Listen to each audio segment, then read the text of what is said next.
اللہ تعالیٰ نے فرمایا کہ ان میں سے ایک کہنے والے نے کہا کہ یوسف کو قتل نہ کرو، اور اگر تم کرنے ہی والے ہو تو اسے ایک کسی اندھے کنویں میں ڈال دو، کوئی قافلہ اسے اٹھا کر لے جائے گا۔ بعض السیارتی ان کنتم فاعلین، اگر کرنا ہی ہے تو ہم اس کو کیوں نہ کسی کنویں میں پھینک آئیں۔ قالوا، انہوں نے کہا، یا ابانا یا ابانا ما لك لا تأمن على یوسف وإنا له لناصحون، انہوں نے کہا اے ہمارے ابا جان، آپ کو کیا ہے کہ آپ یوسف کے بارے میں ہم پر بھروسہ نہیں کرتے، حالانکہ بلا شبہ ہم یقیناً اس کے خیر خواہ ہیں۔ کس کے خیر خواہ ہیں؟ ہم یوسف کے خیر خواہ ہیں۔ انہوں نے کہا آپ ہم پر کیوں نہیں یقین کرتے؟ ان کی جالسی حضرت یعقوب علیہ السلام کو پہلے سے معلوم تھی، ان کو پتا تھا کہ یہ جیلس ہوتے ہیں۔ انہوں نے کہا کہ اے ابا جان، آپ ہمارے بارے میں، ہمارے لیے ان کے بارے میں یقین کیوں نہیں کرتے ہم پر؟ اس کے بعد اللہ تعالیٰ مزید فرماتے ہیں اگلی آیت میں کیا ہوا کہ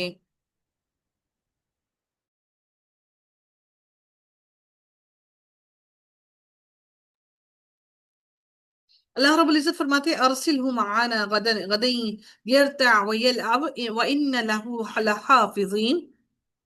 یہ تمام باتیں اللہ تعالیٰ حضرت یوسف علیہ السلام کے بارے میں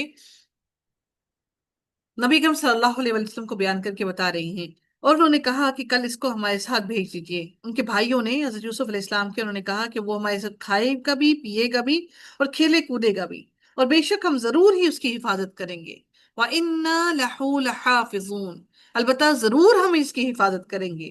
قَالَ، انہوں نے کیا کہا؟ اس نے کہا انی لَيَحْزُنُنِي أَن تَذْهَبُوا بِهِ وَأَخَافُ أَن يَأْكُلَهُ الذِّئْبُ وَأَنْتُمْ عَنْهُ غَافِلُونَ۔ اللہ تعالیٰ نے فرمایا، اس نے کہا یقیناً مجھے غمزدہ کرتی ہے یہ بات کہ تم اس کو لے جاؤ، اور میں ڈرتا ہوں کہ اسے بھیڑیا کھا جائے، اور تم اس بات سے غافل ہو، یعنی تم اپنے کھیل کود میں لگے رہو اور تمہیں خبر ہی نہ ہو کہ اس کو بھیڑیا کھا جائے۔ قالوا، انہوں نے کہا لَإِنْ أَكَلَهُ الذِّئْبُ وَنَحْنُ عُصْبَةٌ إِنَّا إِذًا لَخَاسِرُونَ، انہوں نے کہا اگر واقعی اسے بھیڑیا کھا جائے، حالانکہ ہم ایک مضبوط جماعت ہیں، ایک مضبوط جتھا ہے، تب تو ہم یقیناً خسارہ اٹھانے والوں میں سے ہو جائیں گے کہ ہم اپنے بھائی کی حفاظت بھی نہیں کر سکتے، ہم اتنے کمزور ہیں۔ فَلَمَّا ذَهَبُوا بِهِ وَأَجْمَعُوا أَن يَجْعَلُوهُ فِي غَيَابَةِ الْجُبِّ وَأَوْحَيْنَا إِلَيْهِ لَتُنَبِّئَنَّهُمْ بِأَمْرِهِمْ هَذَا وَهُمْ لَا يَشْعُرُونَ، پھر جب وہ اسے لے گئے اور انہوں نے طے کر لیا کہ اسے اندھے کنویں میں ڈال دیں، اور ہم نے اس کی طرف وحی کی۔ کس کی طرف اللہ تعالیٰ فرماتے ہیں وحی کی؟ کہ اللہ رب العزت نے سیدنا یوسف علیہ السلام کی طرف وحی کی کہ جب وہ انتہائی خوف کی حالت میں تھے کہ غم نہ کرو، یہ وقت گزر جائے گا۔ وَأَوْحَيْنَا إِلَيْهِ، اور ہم نے وحی کی إِلَيْهِ اس کی طرف، لَتُنَبِّئَنَّهُمْ بِأَمْرِهِمْ هَذَا وَهُمْ لَا يَشْعُرُونَ، کیا وحی کی اللہ تعالیٰ نے کہ تم اس کو ضرور ان کے اس کام کی خبر دو گے اس حال میں کہ وہ نہیں سمجھتے ہوں گے، یعنی وہ وقت آنے والا ہے جب آپ اپنے بھائیوں کو اس معاملے کے بارے میں آگاہ کریں گے جبکہ وہ بے خبر ہوں گے۔ اس میں حضرت یوسف علیہ السلام کے لیے خوشخبری تھی کہ وہ مصیبت سے نجات پا جائیں گے، اور اللہ رب العزت انہیں ان کے گھر والوں کو اکٹھا کرے گا جبکہ آپ عزت اور اقتدار کے مقام پر ہوں گے۔ اللہ تعالیٰ نے پھر اگلی آیت میں فرمایا وَجَاءُوا آبَاهُمْ عِشَاءً يَبْكُونَ، اور وہ رات کو اپنے باپ کے پاس آئے کہ وہ رو رہے تھے، یعنی کہ وہ رات کو ان کے بھائی واپس آئے، روتے ہوئے واپس آئے، جب انہوں نے ان کو کنویں میں پھینک دیا پھر روتے دھوتے اپنے باپ کے پاس واپس آئے، اور انہوں نے کیا کہا؟ قالوا یا ابانا ان ذهبنا نستبق وتركنا يوسف عند متاعنا فأكله الذئب وما أنت بمؤمن لنا ولو كنا صادقين، انہوں نے کہا اے ہمارے ابا جان، بے شک ہم دوڑ میں ایک دوسرے سے آگے نکلتے چلے گئے، اور یوسف کو ہم نے اپنے سامان کے پاس چھوڑ دیا، سو اس کو بھیڑیا کھا گیا، اور آپ ہرگز ہمارا یقین کرنے والے نہیں، خواہ کہ ہم سچے ہیں لیکن ہم جانتے ہیں کہ آپ ہماری بات کا یقین نہیں کریں گے۔ بیٹوں نے باپ سے کہا آپ کا دل غمگین ہے، اس لیے آپ ہماری بات نہیں مانیں گے، آپ ہماری بات کو نہیں مانیں گے، ہم لاکھ قسمیں کھا لیں، ہم جو مرضی کر لیں، آپ ہماری بات کو نہیں مانیں گے، آپ ہماری بات پہ یقین نہیں کریں گے کہ آپ کی نظروں میں ہم مشکوک ہیں۔ وجاءوا على قميصه بدم كذب قال بل سولت لكم أنفسكم أمرا فصبر جمیل. اور وہ یوسف کی قمیض پر جھوٹا خون لگا لائے.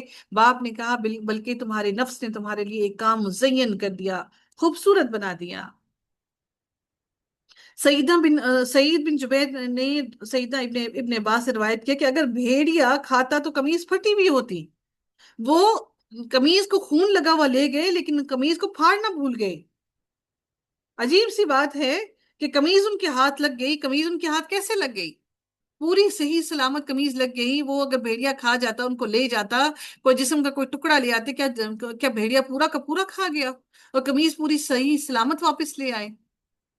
دیکھیں، انسان جب کوئی گناہ کرتا ہے، کوئی ایسا کام، کوئی عمل کرتا ہے، تو اس سے کوئی نہ کوئی ایسی غلطی ضرور سرزد ہو جاتی ہے. انہوں نے کیا کیا تھا کہ انہوں نے برادران یوسف نے اپنے عذر کو ثابت کرنے کے لیے ایک بکری کے بچے کے خون سے یوسف علیہ السلام کی قمیض بھر دی. یقین آ جائے کہ اسے واقعی بھیڑیا کھا گیا ہے، لیکن قمیض کو پھاڑنا بھول گئے.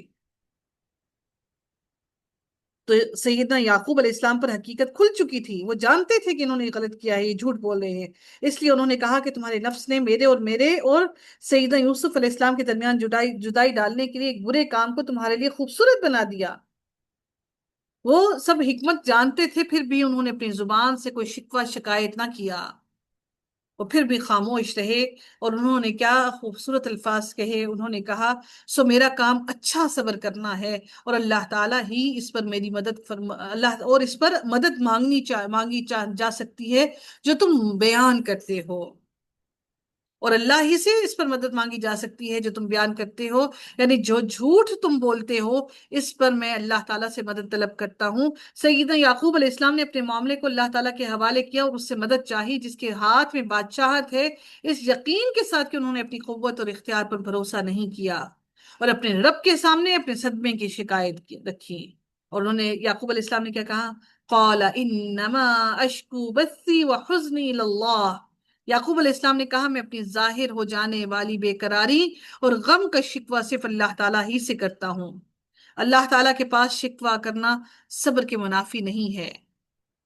صبر یہ نہیں، اللہ تعالیٰ سے وہ اپنے اللہ تعالیٰ سے کہتے ہیں اے اللہ میں اپنی تکلیف کا تجھ سے مانگتا ہوں، میں تکلیف کے بارے میں تیرے آگے بیان کرتا ہوں.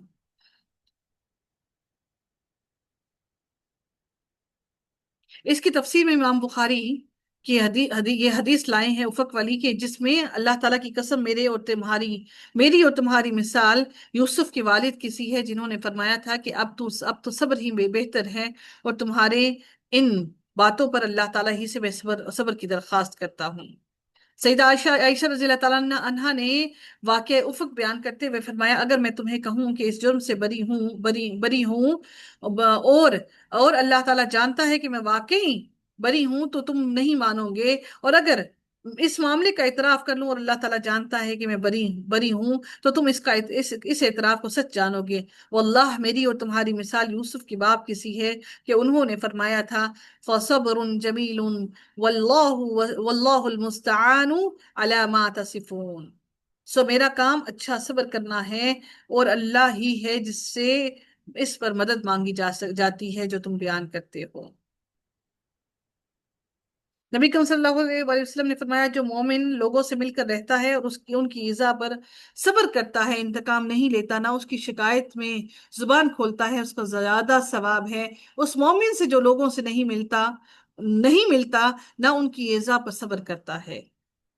رسول اللہ صلی اللہ علیہ وسلم نے یہ بھی فرمایا کہ مومن کا معاملہ بھی عجیب ہے، اس کے ہر کام میں اس کے لیے بھلائی ہے، اور یہ چیز مومن کے لیے سوا کسی کو حاصل نہیں. اگر اسے خوشحالی نصیب ہو، اس پر اللہ کا شکر کرتا ہے تو یہ شکر کرنا بھی اس کے لیے بہتر ہے، یعنی اس میں بھی اجر ہے، اور اسے تکلیف پہنچے تو صبر کرتا ہے تو یہ صبر کرنا بھی اس کے لیے بہتر ہے. دونوں ہی باعث صبر، دونوں ہی اس کے لیے باعث اجر ہیں. پھر اللہ تعالیٰ نے اگلی آیت میں فرمایا وَجَاءَتْ سَيَّارَةٌ فَأَرْسَلُوا وَارِدَهُمْ فَأَدْلَى دَلْوَهُ قَالَ يَا بُشْرَى هَذَا غُلَامٌ. اور ایک راہ چلتا قافلہ آیا تو انہوں نے اپنا پانی لانے والا بھیجا. اس نے اپنا ڈول جب لٹکایا اس کنویں کے اندر تو اس نے کیا فوراً کہا، قَالَ اس نے کہا یا بشرا مبارک ہو، ھذا غلام، یہ ایک لڑکا ہے، وَأَسَرُّوهُ بِضَاعَةٍ، اور انہوں نے تجارت کا مال بنا کر اسے چھپا رکھا۔ حالانکہ اللہ تعالیٰ سب کچھ جاننے والا ہے، اس کو جو وہ کر رہے تھے اللہ جانتا تھا کہ وہ غلام نہیں تھے حضرت یوسف علیہ السلام، انہوں نے پھر بھی ان کو غلام بنا کر جا کے بازار میں بیچ دیا۔ وَشَرَوْهُ بِثَمَنٍ بَخْسٍ دَارِهِمَا مَعْدُودَةٍ وَكَانُوا فِيهِ مِنَ الزَّاهِدِينَ، اور انہوں نے تھوڑی ہی قیمت پر چند گنے ہوئے درہموں میں اسے بیچ دیا، اور وہ اس سے رغبت نہ رکھتے تھے، یعنی ان کے دل میں حضرت یوسف علیہ السلام کے بارے میں کوئی بھی محبت اور کوئی بھی ان کے دل میں نرمی نہ تھی، اور انہوں نے جا کر فوراً ہی ان کو بیچ ڈالا۔